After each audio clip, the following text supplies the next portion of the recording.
premier jour de la semaine, de grand matin, les femmes vinrent à la tombe. Elles trouvèrent la pierre roulée devant le tombeau.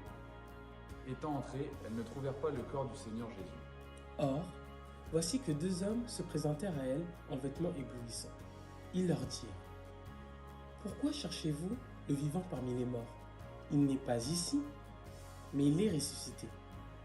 Rappelez-vous, comment il vous a parlé ?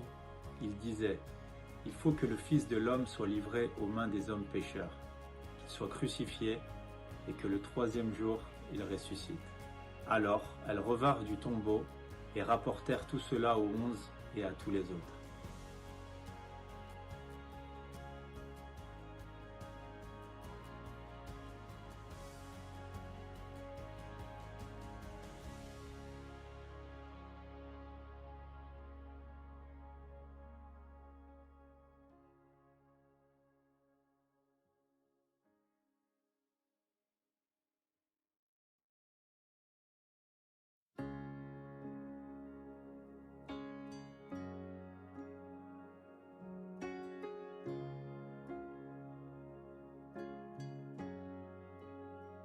Je vois l'espace qui nous sépare et la montagne insurmontable. La nuit se lève sur mon désespoir.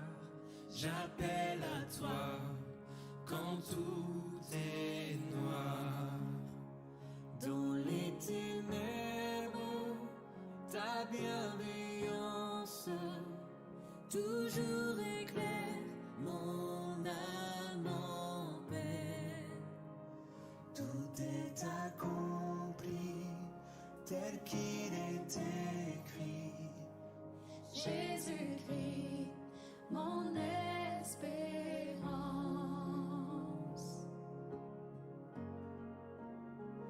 Inconcevable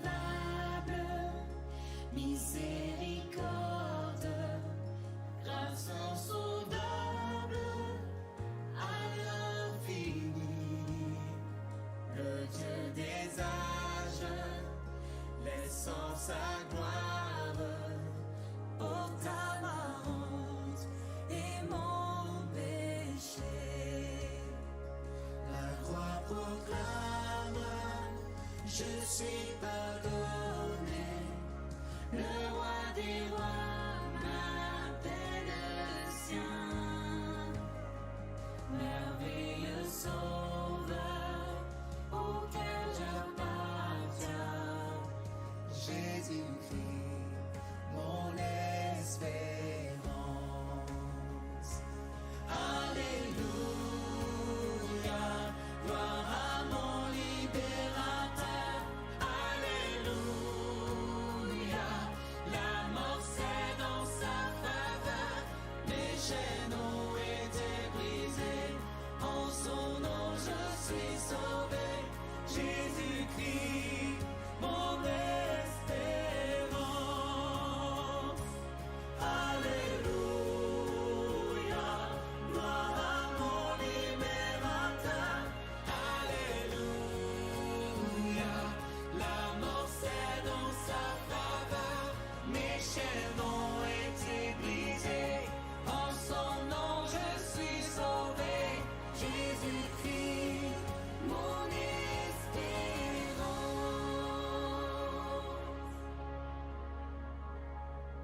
Puis vient le matin de la promesse, où son corps meurtri a repris vie. Dans le silence, sa voix retentit. La mort sur moi n'a pas de pouvoir. Puis vient le matin de la promesse, où son corps meurtri a repris vie. Dans le silence, sa voix retentit. La mort sur moi n'a pas de pouvoir. Jésus-Christ,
premier jour de la semaine, de grand matin, les femmes vinrent à la tombe. Elles trouvèrent la pierre roulée devant le tombeau. Étant entrées, elles ne trouvèrent pas le corps du Seigneur Jésus. Or, voici que deux hommes se présentèrent à elles en vêtements éblouissants. Ils leur dirent : « Pourquoi cherchez-vous le vivant parmi les morts ? Il n'est pas ici, mais il est ressuscité.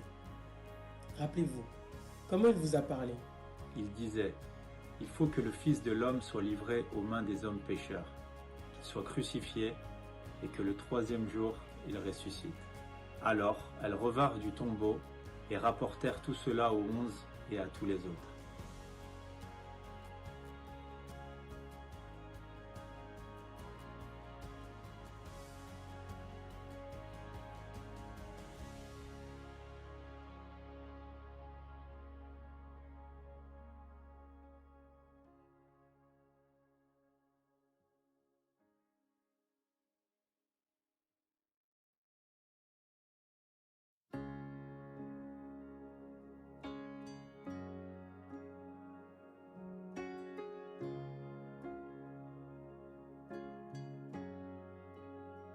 Je vois l'espace qui nous sépare et la montagne insurmontable. La nuit se lève sur mon désespoir. J'appelle à toi quand tout est noir. Dans les ténèbres, ta bienveillance toujours éclaire mon âme en paix. Tout est accompli tel qu'il est écrit. Jésus-Christ, mon espérance.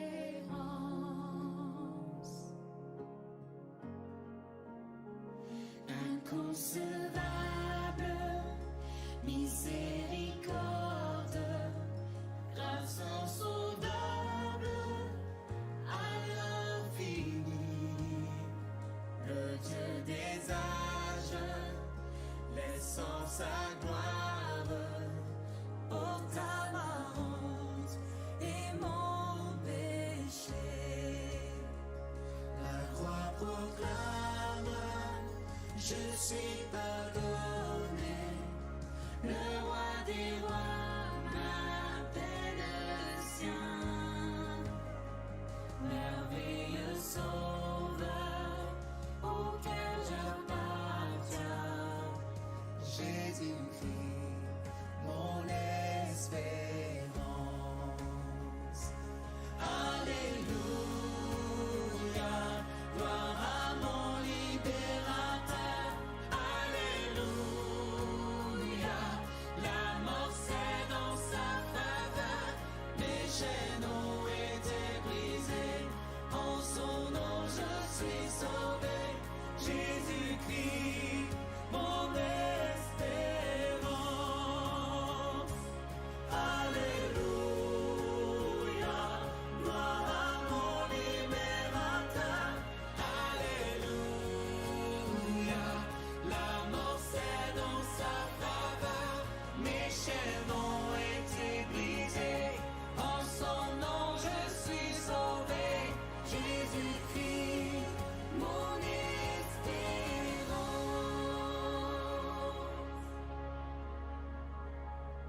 Puis vient le matin de la promesse, où son corps meurtri a repris vie.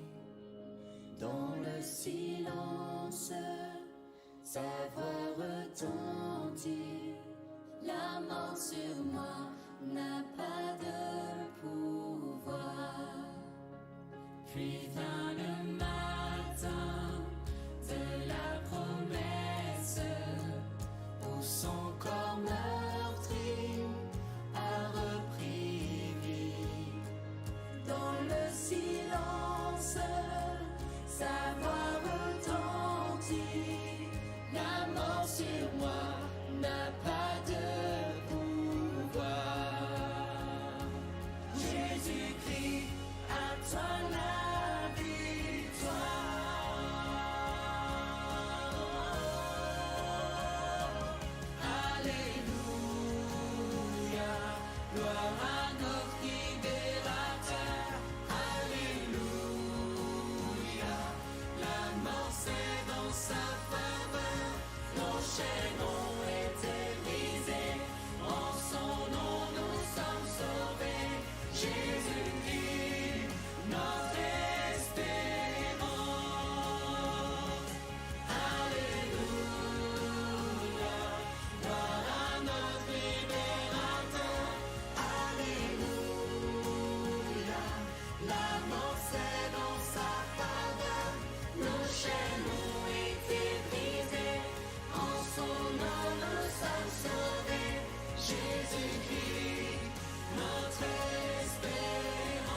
premier jour de la semaine, de grand matin, les femmes vinrent à la tombe.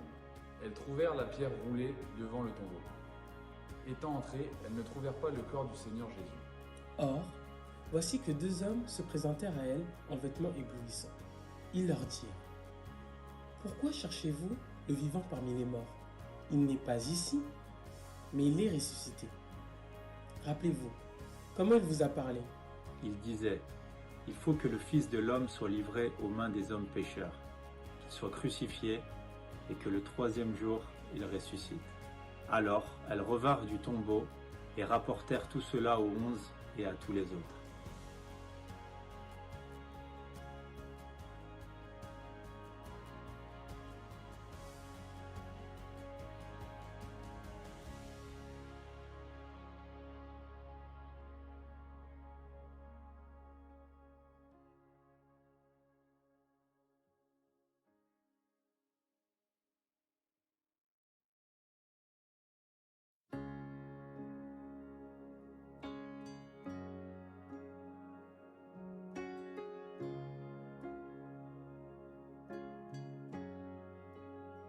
Je vois l'espace qui nous sépare et la montagne insurmontable.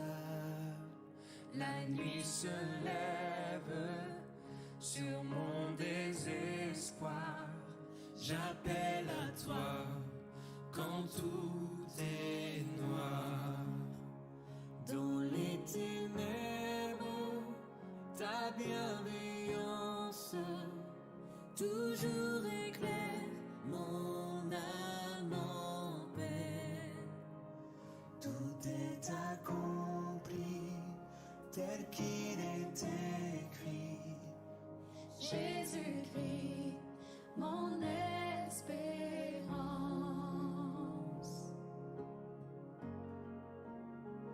Inconcevable, miséricorde, grâce insondable à l'infini, le Dieu des âges.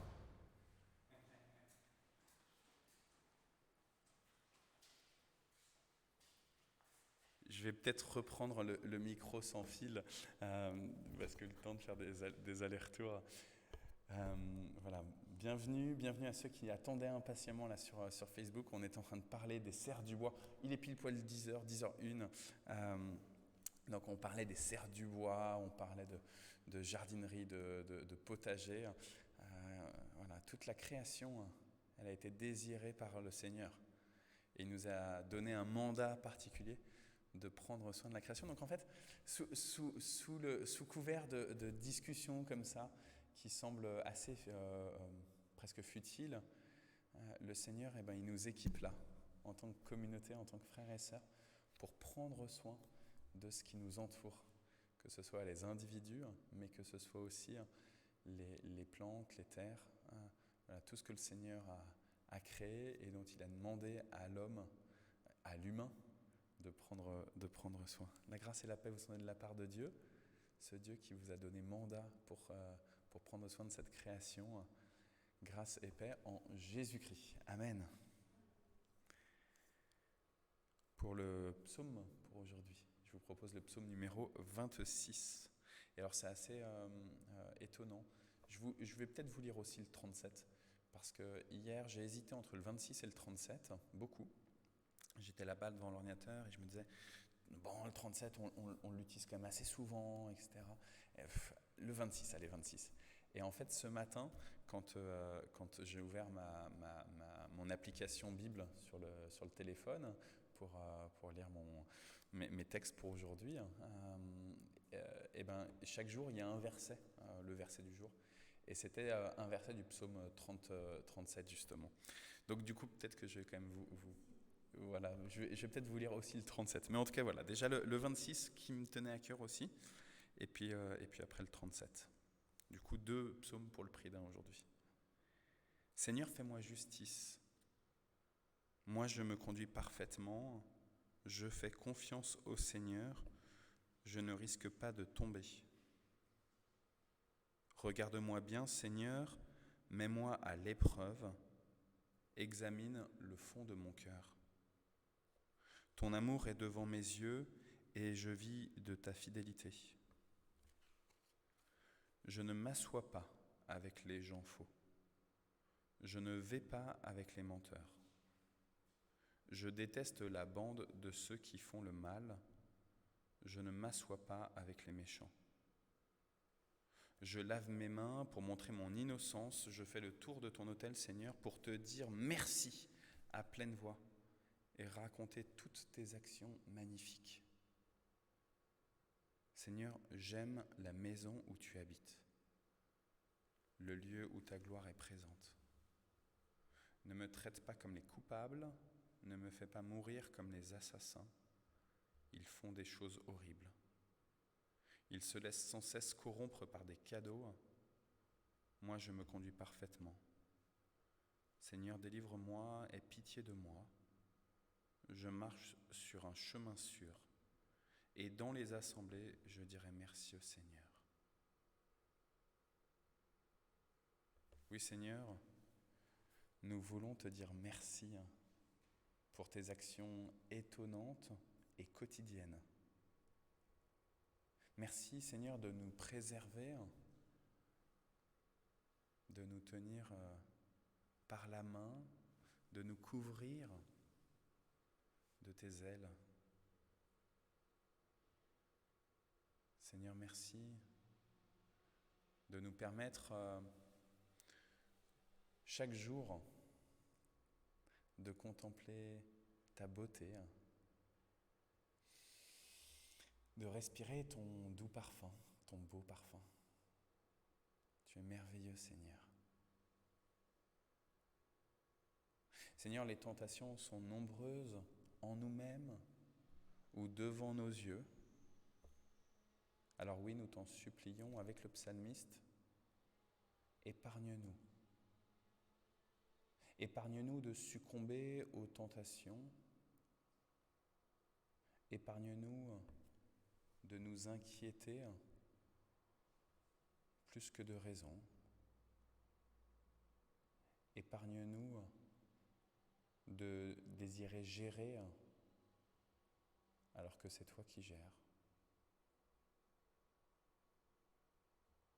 Épargne-nous, Seigneur, de désirer notre volonté plus que la tienne. Oui, nous désirons ardemment ce matin, ensemble, écouter ta voix et suivre tes préceptes. Par le nom de Jésus-Christ. Amen. Et donc je vous propose, comme je vous le disais, le psaume numéro 37, en tout cas quelques versets. Ne te mets pas en colère contre les gens mauvais, ne sois pas jaloux des gens malhonnêtes. Ils sécheront aussi vite que l'herbe, comme les feuilles vertes, ils se faneront. Mets ta confiance dans le Seigneur, fais ce qui est bien, alors tu resteras dans le pays en toute sécurité. Trouve ta joie dans le Seigneur, et le Seigneur te donnera ce que ton cœur désire. Confie ta vie au Seigneur, aie confiance en lui, et il agira. Il fera paraître ton innocence comme la lumière du matin, et ta juste cause comme le soleil du midi. Reste en silence devant le Seigneur, attends-le. Ne te mets pas en colère contre celui qui réussit, contre l'homme qui fait de mauvais coups. Laisse la colère, ne sois pas furieux. Calme-toi, sinon ça va mal finir. Oui, ceux qui font du mal seront supprimés, mais ceux qui comptent sur le Seigneur posséderont le pays. Encore un peu de temps et il n'y aura plus d'homme mauvais. Tu regardes l'endroit où il était, l'homme mauvais, et il n'y a plus personne. Mais les gens simples posséderont le pays. Ils goûteront une grande paix. Et puis je vais directement vers la fin de ce psaume numéro 37. Regarde l'homme honnête. Vois l'homme au cœur pur. Celui qui aime la paix vivra longtemps. Au contraire, les pécheurs seront détruits tous ensemble et les enfants des gens mauvais seront supprimés. Le Seigneur sauve ceux qui lui obéissent. Quand un malheur arrive, il les protège avec puissance. Le Seigneur les aide et les délivre. Il les délivre des gens mauvais, il les sauve parce qu'ils savent s'abriter en lui. Amen. Je vous propose de chanter les louanges du Seigneur. On a pris l'habitude d'avoir plusieurs chants de suite. Je salue ceux qui sont connectés avec nous, Sylvie, Patrick, Victoire. Je te dis bonjour, je te connais pas encore, donc voilà, soyez les bienvenus. Et puis donc on va chanter comme ça plusieurs chants de suite.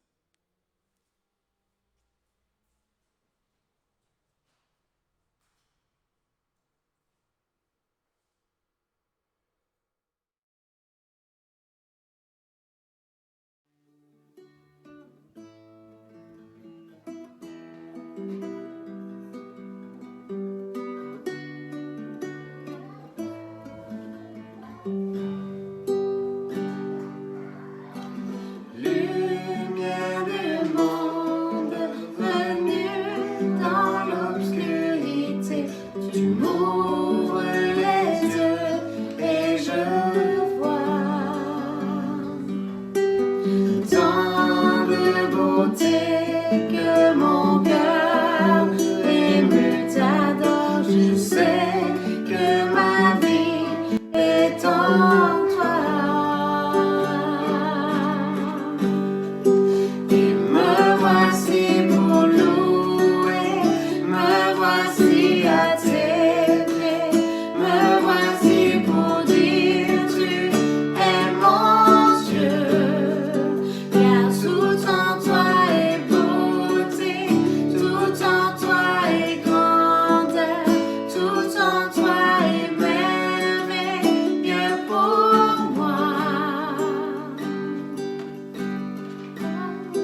moi, coule sur moi, coule sur moi, coule pluie de Dieu. Viens, Saint-Esprit, viens par ton feu, brûler l'offrande que je suis. Oh, viens, Saint-Esprit, feu dévorant, brasier d'amour, flamme de vie. Embrase-moi, embrase-moi, brûle. Embrase-moi, embrase-moi, brûle. Embrase-moi, brûle le feu de Dieu.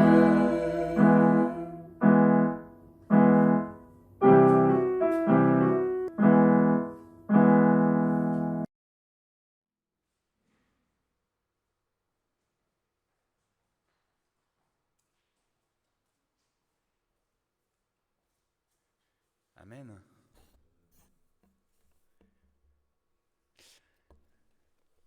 C'est une joie, Alain, que tu sois avec nous.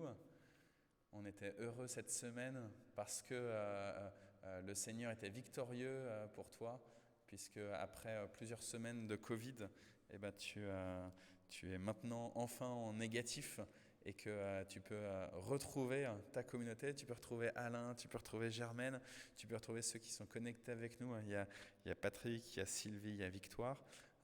Donc c'est une grande joie, Alain, de t'avoir avec nous.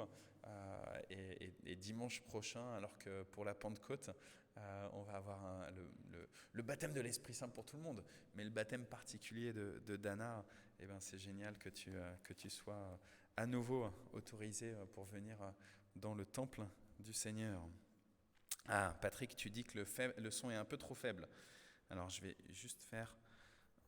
Ah oui, le son est trop bas, tu l'avais marqué au début. Pardon, Patrick. Alors, je vais modifier ça.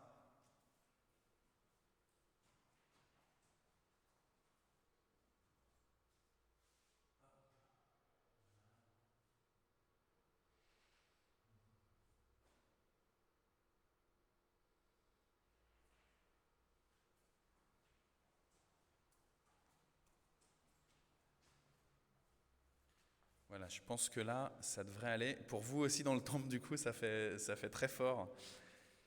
Patrick, tu nous dis si c'est bon. Hein.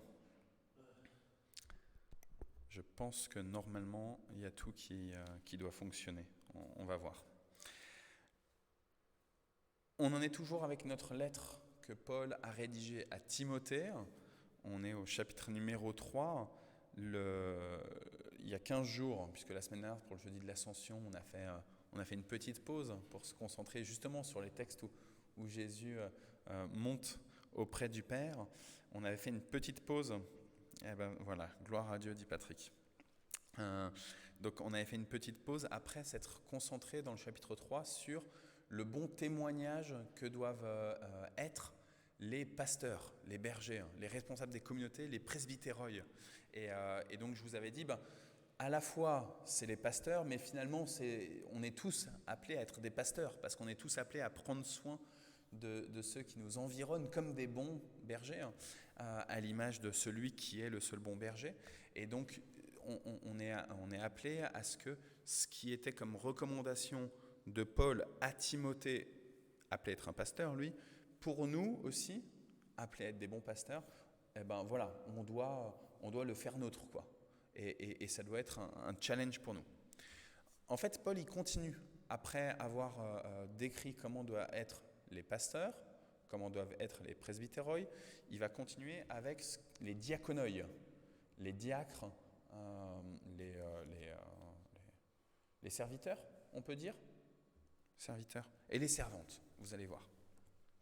Il faut aussi que les diacres soient des hommes respectables et sincères. Ils ne doivent pas boire trop de vin, ils ne doivent pas chercher à gagner de l'argent de façon malhonnête. Il faut qu'ils gardent la vérité de la foi avec une conscience pure. On doit d'abord les examiner et ensuite si on n'a rien à leur reprocher, alors ils pourront servir comme diacres. Les femmes qui sont diacres doivent aussi être respectables. Elles ne doivent pas dire du mal des autres, elles doivent être sobres et dignes de confiance en toutes choses. Les diacres doivent s'être mariés une seule fois. Il faut qu'ils dirigent bien leurs enfants et leurs familles. Oui, ceux qui font bien leur travail de diacre seront honorés, ils auront beaucoup d'assurance parce qu'ils croient au Christ Jésus. Donc il y a 15 jours, je vous parlais des pasteurs, des presbytéroi, les bergers. Ce qu'il y a juste avant, c'est le verset 1 jusqu'au verset 7 du chapitre 3 de 1 Timothée. Et en fait, ce qui est en tout cas moi qui m'étonne beaucoup, c'est que finalement les recommandations que Paul a données aux presbytéroi, elles sont assez similaires à celles qu'il recommande pour les diacres. Et en fait, nous, dans notre imaginaire religieux, dans notre ritualité religieuse, on a les pasteurs, éventuellement après, alors chez nous on n'en a pas en tant que tels qui sont institués, mais éventuellement les diacres, et puis après le peuple. Et là, ici, Paul, par les recommandations sur ce qu'est la manière de témoigner du royaume en soi-même et autour, eh bien, il ne fait pas de différence. Et je trouve que c'est extrêmement pertinent ici pour nous dire il n'y a pas des gens qui doivent, par leur comportement, être plus saints et des gens moins saints. Comme si finalement, on pourrait se dire, bon allez, le bas peuple, on peut lui pardonner tous ses péchés parce qu'il est juste le bas peuple, et le pape, lui, on ne lui pardonnerait aucun péché parce qu'il est le pape. Ici, Paul, alors sans parler véritablement de péché, il n'est pas en train de parler de salut, il est en train de parler du témoignage par rapport au monde entier. Et que ça peut, un mauvais témoignage par un mauvais comportement peut empêcher la parole de venir pénétrer les cœurs de nos contemporains. Et en fait, ce qu'il dit, c'est qu'on attend finalement du presbytéroi, des presbytéroi, des prêtres, comme des diaconoi, comme de tout le monde finalement, un comportement qui soit digne du Seigneur. Et je trouve que c'est challengeant en fait. Pas pour l'aspect un peu moralisateur de me dire il faut que je sois parfait, il faut que je sois parfait, il faut que je sois parfait. Mais c'est challengeant par rapport au fait que je me dis, en tout cas pour moi, les chrétiens, on a à apporter dans le monde autour de nous une belle attitude, un comportement qui soit raisonnable et prudent. Prudent par rapport à notre manière de parler. Là, c'est ce qu'il dit. Attention, que les diacres ne soient pas trop des bavards. Alors moi, je suis un bavard, mais là, évidemment, ce qui pointe, ce n'est pas le fait de parler, mais c'est le fait de parler des autres. C'est la question de la médisance, le fait de raconter ce qui se passe, à droite, à gauche. Donc attention, soyons vigilants, tous ensemble, à ce qu'on peut raconter aux autres, sur les autres. Que notre langue ne soit pas un facteur de chute pour quelques-uns. On a parlé dimanche dernier, lors du partage biblique, du scandale, Alain, et on a beaucoup accentué là-dessus avec Marie-Christine et avec ceux qui étaient au groupe de partage biblique, soit ici en présence comme toi, Alain et moi, soit par Zoom. Et le fait que finalement, avec notre langue, alors qu'on peut se dire, tiens, ça va me faire du bien de dire du mal des autres, parce qu'eux, ils sont nuls, et du coup, moi, je me valorise de cette manière, et moi, je suis super. Mais en fait, finalement, on jette du discrédit sur l'ensemble de la chrétienté. Et donc, du coup, sur nous-mêmes. Et donc, évidemment, sur Christ. Puisque en parlant sur les autres, c'est contre Christ lui-même que je me retrouve à parler. Et on a tous cette tentation, de dire les autres. Alors ça peut être les catholiques, ça peut être les charismatiques, ça peut être les réformés, l'Église protestante unie de France, etc., etc.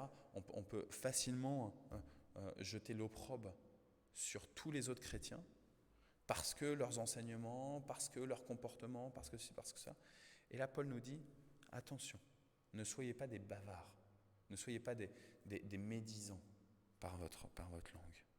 Parce que la conséquence, c'est que vous faites du mal à vous-même finalement. Vous faites du mal au Christ, vous faites du mal aux autres chrétiens, vous faites du mal au Christ, vous faites du mal à vous-même aussi. Tout ça, c'est un ensemble. C'est comme si une branche, il y a 15 jours au culte, on avait Jean 15 avec le cep, avec les différentes branches, et c'est comme si une branche dit du mal d'une autre branche. En fait, ce n'est pas le rôle des branches de dire du mal des autres branches. C'est le cep qui va gérer, et le vigneron. Ce n'est pas aux branches de se chamailler. Chacune a apporté ses propres fruits, à côté des autres, dans la joie de tous ensemble porter du fruit. Mais ce n'est pas simplement la langue et la problématique de la tentation, de parler, d'être des bavards, que Paul ici pointe du doigt. C'est aussi la manière d'être à consommer le monde. Alors il parle par exemple de la question de l'alcool, et donc il nous parle d'ivrognerie, mais il ne parle pas que de ça. Il parle par exemple sur la question des relations hommes-femmes, que le diacre ne soit marié qu'à une seule femme. Et ce serait consommer l'ensemble du monde, que ce soit du matériel, qui est un liquide comme l'alcool, que ce soit du charnel, qui est la relation homme-femme, que ce soit du spirituel, qui est aussi cette relation homme-femme. Finalement, que les chrétiens ne soient pas, par leur comportement, des consommateurs du monde. Peut-être qu'il y a quelque chose d'encourageant là aussi. Qu'on ne soit pas des gens qui venons pomper le monde, mais qu'au contraire, on vienne semer dans le monde. Parce que notre tentation, évidemment, elle est de venir et de prendre, de ramasser pour nous-mêmes, voire pour nous-mêmes et puis pour distribuer. Mais ce désir, ce besoin qu'on a d'assouvir nos besoins, en tout cas ce qu'on croit être nos besoins.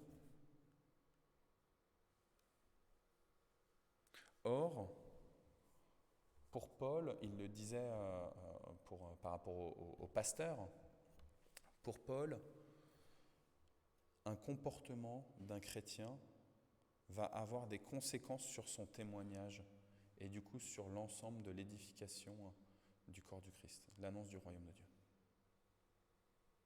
N'importe quel chrétien, Alain, Germaine, Arnaud, ceux qui sont connectés, Manuel, Serge, Michel, qui vous êtes rajoutés à nous, n'importe quel chrétien, par son comportement, va influer sur l'avancée du royaume de Dieu. Alors je ne vous le dis pas de manière moralisatrice, mais plutôt comme un encouragement. Soyez saints parce que moi-même je suis saint, dit le Seigneur. Et il ne le dit pas à travers Paul. Il ne le dit pas de manière à nouveau moralisatrice, pour nous enfoncer, pour nous dire « Ah, vous êtes nuls !» mais plutôt comme un encouragement.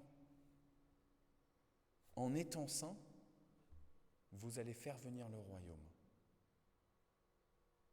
Vous voulez qu'il y ait de la paix autour de vous, et on le voit en ce moment avec le conflit israélo-palestinien qui a repris de plus belle là, depuis une semaine. Vous désirez la paix, eh bien, soyez des acteurs de cette paix. Et votre comportement de semeur ou de consommateur va influer dans un sens ou dans l'autre sur la croissance du royaume de Dieu. Moi, je crois personnellement qu'avec la venue de Jésus, le royaume de Dieu est arrivé sur terre. C'est pas simplement pour plus tard, une fois que je serai mort, je vais aller au paradis, quoi. Je pense que la bonne nouvelle, fondamentalement, c'est ça. Le royaume de Dieu s'est approché en Jésus-Christ. Il est venu maintenant dans le monde. Il est ici et maintenant. En fait, avant, le royaume de Dieu, il était l'espérance pour le peuple élu. L'espérance pour nos frères et sœurs dans la foi que sont les Juifs. Et je bénis les Juifs pour avoir été ces porteurs de cette espérance-là et de cette attente du Messie. Et avec Jésus, ce royaume, il est arrivé. On l'attendait, il est arrivé. Et il n'est pas réservé à un peuple particulier, il est offert pour le monde entier. Il est donné avec joie, avec grâce. Et on est fait comme des ambassadeurs de ce royaume-là.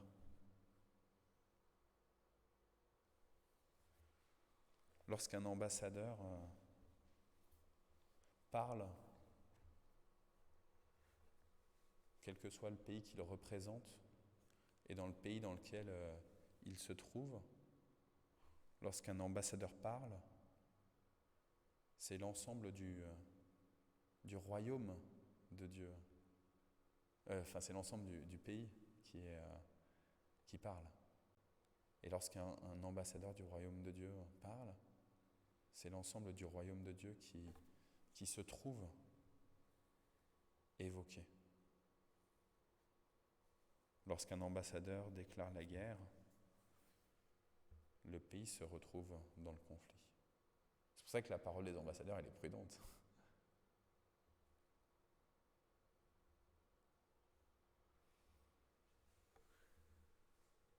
Je vous lis juste la suite. Après avoir parlé des diacres, Paul dit, donc toujours à Timothée, « Je t'écris tout cela en espérant aller te voir bientôt. Mais si je n'arrive pas tout de suite, tu sauras par cette lettre comment te conduire dans la famille de Dieu. » Cette famille, l'Église de Dieu, cette famille, c'est l'Église du Dieu vivant. Cette famille, elle te soutient et elle est là pour protéger la vérité. Et là, Paul va parler de ce que, pour moi, les frères et les sœurs catholiques ont grande raison d'utiliser ce terme-là. Il dit, oui, c'est sûr, elle est grande, la connaissance mystérieuse que la foi nous donne. On appelle ça le mystère de la foi. Le grand mystère de la foi ici. Donc 1 Timothée chapitre 3, le verset 16. Et voici le mystère de la foi, celui qui est porté par la communauté, dont la communauté doit être vigilante, garante, l'Église tout entière. Le Christ a été incarné, le Christ s'est montré en devenant un homme. Il était juste, l'Esprit Saint l'a prouvé. Il a été vu par les anges et on l'a fait connaître chez tous les peuples. Sur la terre, on a cru en lui. Et dans le ciel, il a reçu la gloire de Dieu. Focalisé sur Christ, qui à la fois est l'incarnation de Dieu, mais qui est aussi celui qui porte toute la gloire de Dieu. Focalisé sur le fait que Christ n'est pas juste pour tel ou tel pays, tel ou tel peuple. C'est pas un côté du monde, c'est Christ. De l'autre côté du monde, ce sera autre chose que Christ, et voilà. Pour tous les peuples. Et l'Esprit Saint est celui qui descend pour les apôtres, que ce soit les apôtres qui ont côtoyé Christ, que ce soit ceux qui sont venus après, comme Paul, que ce soit ceux d'aujourd'hui, comme vous et moi. Oui, parce que vous êtes des disciples du Christ, que vous êtes lumière dans ce monde, on l'a assez répété depuis tout à l'heure. vous êtes aussi appelés à être envoyés par Christ dans ce monde et à annoncer ce mystère, ce grand mystère de la foi. Que notre comportement, que nos pensées, que nos paroles en témoignent. Que Dieu nous en soit en aide. Amen. Alors comme on a l'habitude, je regarde juste l'heure. Hop, il est 36, 37, ça va. On peut peut-être réagir un petit peu. Donc ceux qui sont connectés, vous pouvez nous mettre un petit mot par rapport à donc 1 Timothée, chapitre 3. J'ai commencé à partir du verset 8 jusqu'au verset 13, et ensuite les versets 14 et 16 que j'ai repris à la fin. Mais peut-être aussi que les deux, Alain et Germaine, vous avez quelque chose qui vous vient comme ça par rapport à ces versets, donc sur les diaconos, l'enseignement, les diaconoi, pardon, l'enseignement de Paul, et puis sur ce grand mystère de la foi, de l'Église.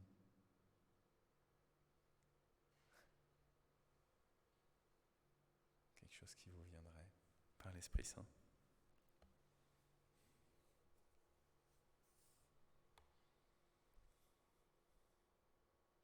On digère seulement. Ça fait beaucoup. Ça fait beaucoup. Je vous encourage en tout cas vraiment à poursuivre votre lecture sur 1 Timothée.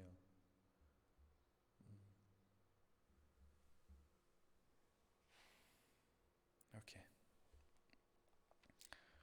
Je regarde vers la tablette s'il y en a qui réagissent.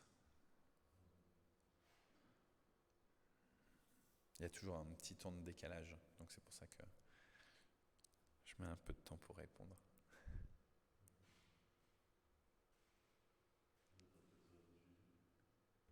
Vas-y Alain. Il y a 20 secondes de décalage quand on est sur Facebook. Voilà.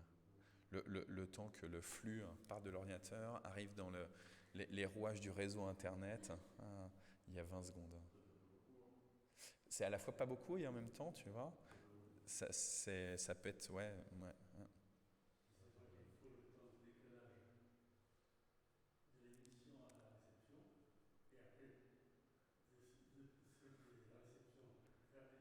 Ouais, exactement. Et le temps de réflexion aussi. Exactement. C'est ça.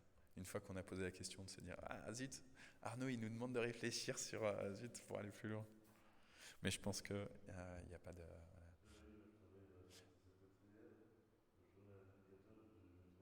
Voilà. J'ai pas entendu Alain. Je travaille à la BTZ Betrière, je travaille à l'hôpital. L'animateur, tu vas aller avec Saint-Lazare. Oui. 1 minute, c'est long. J'attends le train, c'est un conducteur. Ben, c'est ça. Puisque tu parles de l'hôpital, je vous propose qu'on prenne un temps de prière maintenant, prière d'intercession. Donc on a plusieurs sujets forcément qui nous viennent en tête. Tu parles d'hôpital, du coup moi j'ai envie de prier un peu pour les soignants. Ça fait plusieurs jeudis qu'on n'a pas prié spécifiquement. Alors je sais que vous priez très souvent, c'est pas pour dire tous les jours, pour le personnel soignant et hospitalier. Mais voilà, ce matin j'entendais sur France Info qui disait que le nombre de cas Covid diminuait, donc on se réjouit, mais voilà, il faut continuer à prier. Aussi pour tous ceux qui ont, je regarde vers Alain D, tous ceux qui ont un suivi hospitalier à commencer, mais qui du coup à cause du Covid a dû être un peu décalé, etc. Donc voilà, on se souvient de l'année dernière, certaines personnes dans la paroisse, Christian Labelle, pour ne pas le citer, qui a eu des reports pour son opération du genou de mois en mois à cause du Covid. On sait qu'il y a encore justement un certain nombre de reports comme ça des opérations. Donc voilà, que tout se fasse selon les plans du Seigneur. Donc ouais. Est-ce que vous avez des sujets auxquels vous pensez ?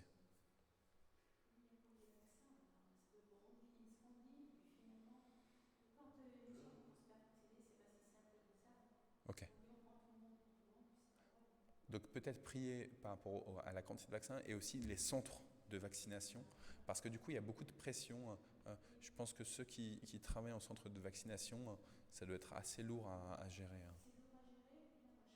Puis là, moi, je connais quelqu'un qui, en fait, il a un peu plus de 60 ans et il voulait se faire vacciner. Il s'est inscrit ici à Laval, mais sa femme est partie à l'étranger, en fait, du mois de Brésil.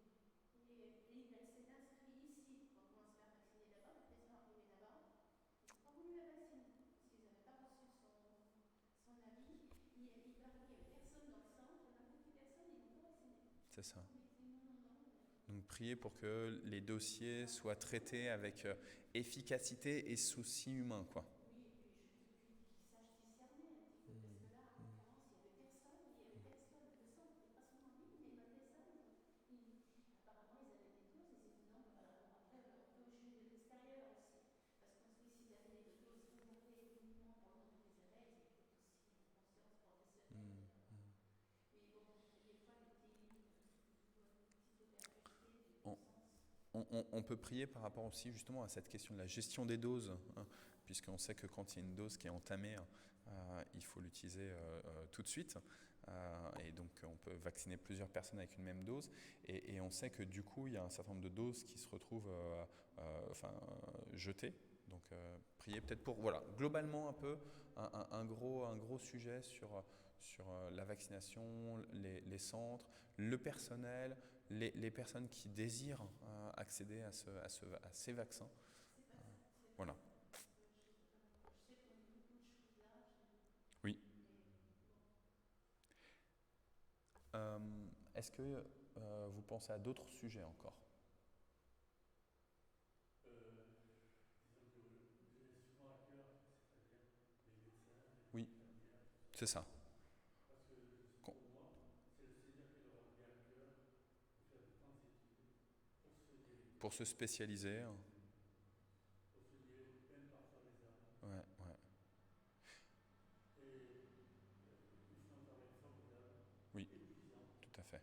souvent ingrat. Pe- Et ça, il faut le remarquer. Peut-être qu'avec ce que tu me dis là, Alain, tu vois, moi, à vous dire vrai, j'avais un partage ce matin avec Jonas sur le fait qu'il a un de ses copains qui est fils de médecin. Et Jonas me disait, en fait, il ne voit jamais son père. Parce que le matin, le papa, il part très tôt le matin pour aller, je ne sais pas où il est médecin, s'il est à son cabinet ou en hôpital, j'en sais rien du tout.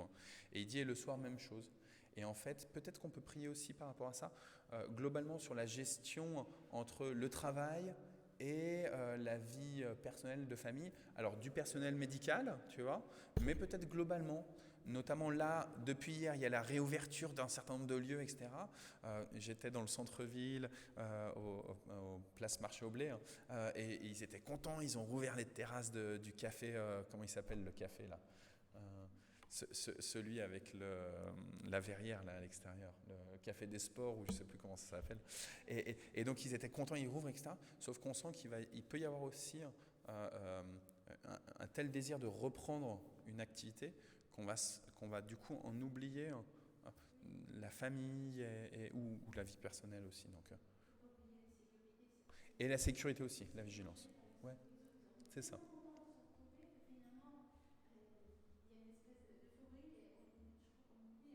Ouais. D'être un peu vigilant, etc. Ok. Mais Donc, pour nous-mêmes aussi, chrétiens, oui, nous avons besoin de demander au Seigneur de nous donner la sagesse, le oui, discernement, oui, l'intelligence, oui. les paroles pour parler à ceux que nous côtoyons et voyons. Ouais. Parce que un dialogue peut être différent avec un médecin qu'avec le voisin. En gros, tu veux dire que on puisse avoir la sagesse pour pas avoir un discours qui soit tout le temps un peu uniforme et où on vend notre marchandise.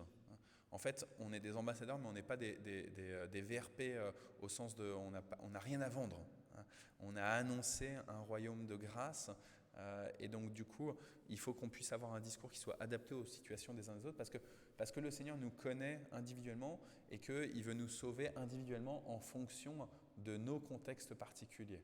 Et le problème d'un tel ou le problème de tel autre, c'est pas le même si ça semble extérieurement, et l'environnement, la vie de un tel ou de tel autre, c'est pas la même vie, quoi. On est tous.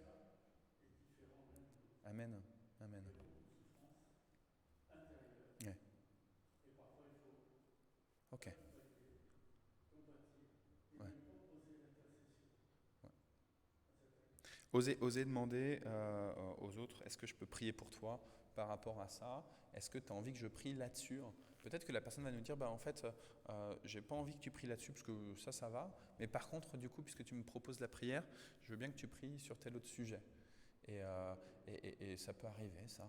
Et puis des fois, le Seigneur nous met à cœur de prier encore sur autre chose que la personne n'a même pas conscience et où ça fait tilt.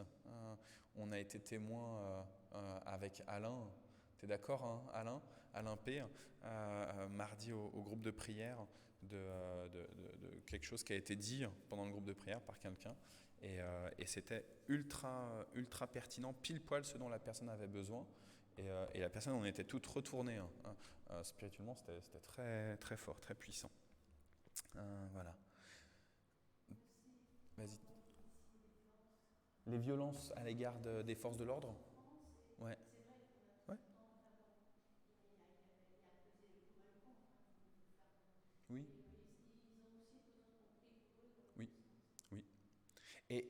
Et peut-être aussi par rapport un peu à tous ces métiers qu'on voit comme ça. Moi, j'ai beaucoup vu les pompiers ces derniers temps ici, dans les rues de Mantes. Je veux bien qu'on puisse prier pour nos sapeurs-pompiers du Mantois. Ouais. J'ai moins entendu ces derniers temps dans le courrier de Mantes des attaques de camions pompiers dans le Val-Fouré, mais je me souviens que l'année dernière encore, il y en avait beaucoup, beaucoup. Donc ça s'est peut-être un peu calmé apparemment, mais du coup, c'est les policiers qui... Voilà. Ok. Je vous propose qu'on prenne un petit temps de prière d'intercession individuelle. Soit on prie dans notre cœur, soit on prie à voix haute, que chacun se sente libre. Et puis je terminerai avec le Notre Père. C'est bon? Ok.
Ouais, Seigneur, moi je veux prolonger cette prière en te suppliant de bénir ton Église, les différentes institutions créées, qui sont des institutions humaines, mais qui portent ton Église, Seigneur. Je te supplie pour les relations entre les différentes communautés, pas simplement entre les ministres ordonnés, mais vraiment entre communautés, Seigneur. Je te supplie pour les relations à des moments de culte ou des moments d'activité d'église, mais aussi dans des relations simplement de tous les jours. À travers ton action pour ton église, Seigneur, il puisse y avoir des changements de vivre ensemble, des changements de société, au sens où on voit les puissances de mort qui peuvent régner autour de nous. Moi je veux vraiment te supplier, Seigneur, d'utiliser ton Église pour que ton royaume puisse inverser la courbe. Au lieu du doute, la foi, au lieu de la désespérance, l'espérance, au lieu de la tristesse, de l'affliction, de la joie, des sourires, Seigneur. Voilà, moi je te supplie pour que ton Église, elle puisse apporter ton royaume ici, dans le Mantois, mais aussi au-delà, sur toute la terre. Je te supplie pour l'Église catholique à Mantes. Je te supplie pour les communautés qui se réunissent à Saint-Jean-Baptiste, à Sainte-Anne et à la Collégiale. Je te supplie pour les frères et les sœurs du Centre chrétien de Mantes. Je te supplie pour les frères et les sœurs de l'Église de Mantes-en-Yvelines. Je te supplie pour ceux qui fréquentent les maisons de prière, les groupes de maison, les églises de maison. Voilà, il y en a plein, Seigneur, et moi je les connais à peine. Je te supplie aussi pour la fraternité Saint-Pie X, qui se retrouve un petit peu plus bas là-bas. Donc, voilà. Pour ceux qui, pour nous, on est un peu suspicieux par rapport aux enseignements qui sont donnés. Donc je te supplie aussi pour ceux qui se définissent comme chrétiens, ceux qui ne se définissent pas comme chrétiens. Je te supplie pour les témoins de Jéhovah, pour les mormons, voilà, tous ces groupes, toutes ces communautés qui te connaissent un petit peu. Voilà. Seigneur, utilise-les tous ensemble pour faire venir ton royaume, Seigneur.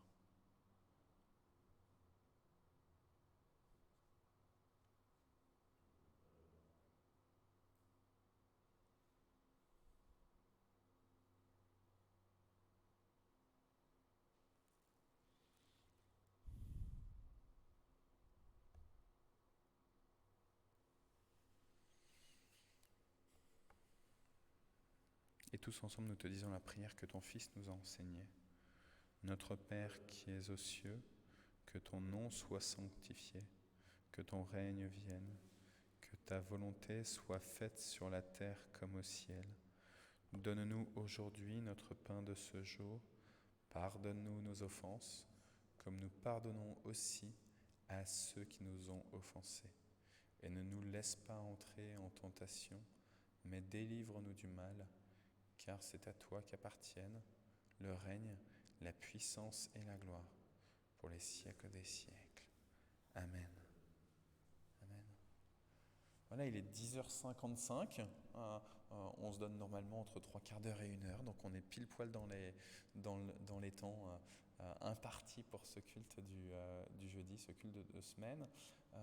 J'ai grande hâte qu'on puisse reprendre aussi les temps de repas qui suivaient ces cultes de semaine. Je pense qu'il faut encore attendre peut-être quelques semaines, mais moi j'ai grand espoir qu'avant l'été, on va pouvoir reprendre avec quelques distances, etc. Ces temps, j'espère, j'ai grand espoir, ces temps de déjeuner qui suivent le culte du jeudi. J'espère, voilà. Je vous propose, Alain, il est circonspect, tu sais pas, tu te dis oh là là, attention, soyons vigilants. Allons pas trop vite, se dit Germaine aussi, elle entend ce que Alain il disait. Je vous propose de recevoir la bénédiction. C'est toi qui faisais signe comme ça. Que le Seigneur vous bénisse, que le Seigneur tourne sa face vers vous, qu'il multiplie ses grâces, que vous puissiez sentir en vous-même combien Dieu est proche et qu'il dépose sa paix en vous. Il est le Père, le Fils et le Saint-Esprit. Il est le Dieu unique pour les siècles des siècles. Amen. Voilà, je vais aller éteindre le streaming. Bon jeudi à ceux qui nous suivent sur Facebook.